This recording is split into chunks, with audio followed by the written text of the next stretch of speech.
guys, saya masih di Pasar Gitingan Kudus. Ya, meskipun saya udah mau pulang, tapi kok sana naik lantai ke lantai 2 ini kok kayaknya ada sesuatu ya, ada sesuatu yang menarik. Tinggi sekali nih ya tangganya. Tapi kok ya rame. Nah, kok rame. Jadi kesimpulan saya bukan hanya orang suci, oh enggak ya, bro. Orang Kudus itu kuat-kuat kakinya. Jadi kasih tangga yang begitu terjal. Gerak. Oh itu lihat. Nah, ini saya bicara desain pasar ya. Sepertinya ini memang pasar yang direvitalisasi. Jadi, nah, kayaknya seger. Orang mau lantai 2 itu karena lebih terang, lebih segar. Padahal tuh naiknya tinggi banget loh, guys.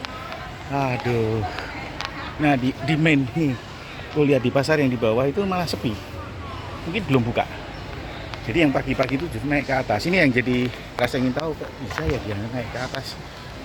Jadi memang tergantung dari orangnya ya. Nah, orang-orang pasarnya.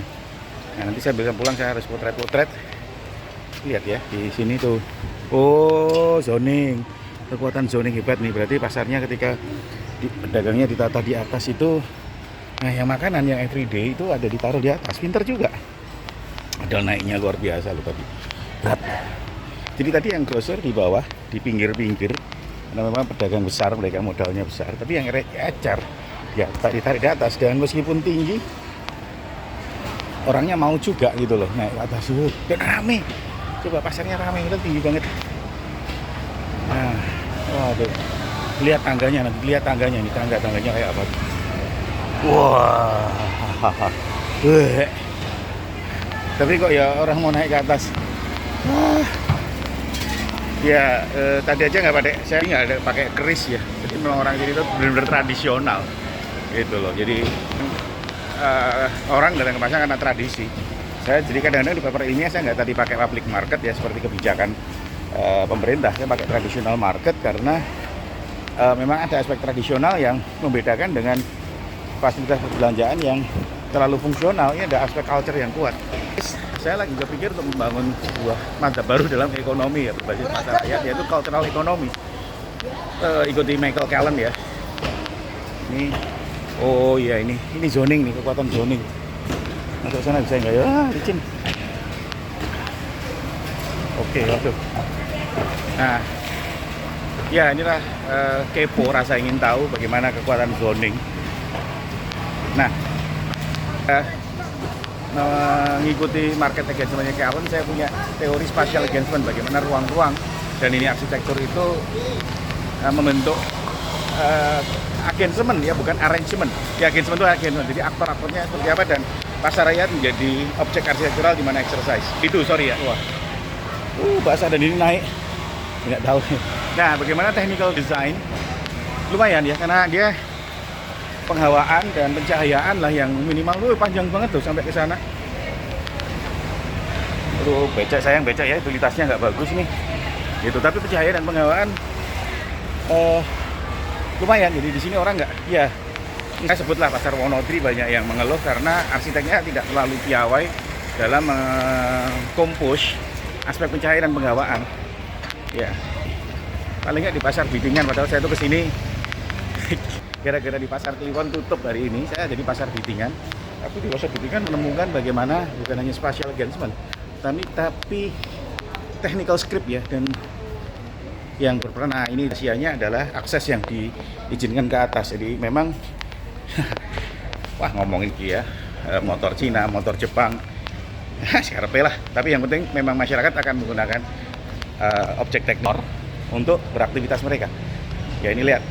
Tuh bisa naik ke atas ya motornya, sehingga memang di atas tuh rame karena mungkin orang masuk dari sini tuh, lihat ya motornya masuk dari sini, parkir sepeda motor dilarang masuk, parkir sampai sini.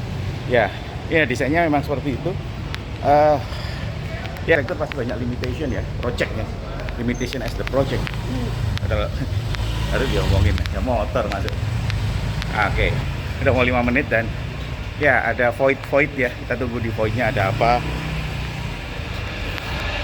Oh masih sepi ya. Nanti mungkin agak siang, jadi dari ada temporal ya.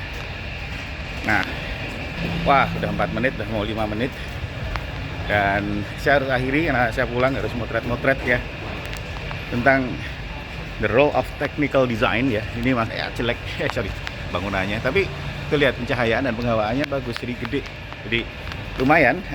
Ini bisa berhasil karena ya the project ya, meskipun proyek arsitektur itu lebih politis, tapi ternyata ada perannya juga. Jadi memang ya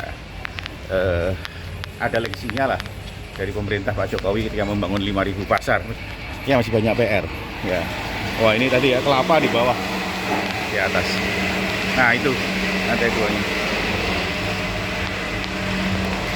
Wah pasar yang sepi lah motor.